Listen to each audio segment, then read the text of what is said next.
Could you tell us a little bit what those early days in Liberty were like? It was exhilarating. It was adrenaline sort of charging at the time because it was before. I divide my time in Liberty as like pre and post tents. Like before the tents went up, I would say it was a 100% positive experience.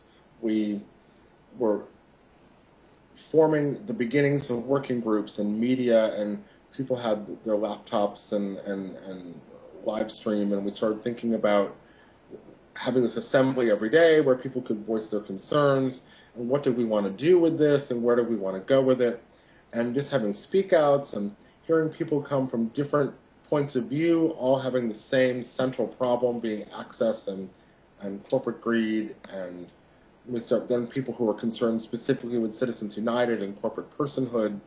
And think tanks began, which are my favorite thing in Liberty, because Liberty, where it's situated, got a lot of tourists, because you had to walk, as you got off the subway or out of your cab, if you were a tourist, you would walk by all the people with sad looks on their faces trying to sell you $30 commemorative books for the 9/11 memorial.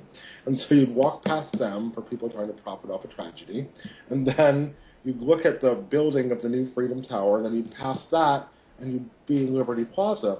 And people would just sort of walk through on their way to be a tourist to Wall Street and get caught up in think tanks where you'd have a sign up saying, we're talking now about racism and this society. We're talking about corporatocracy. We're talking about education.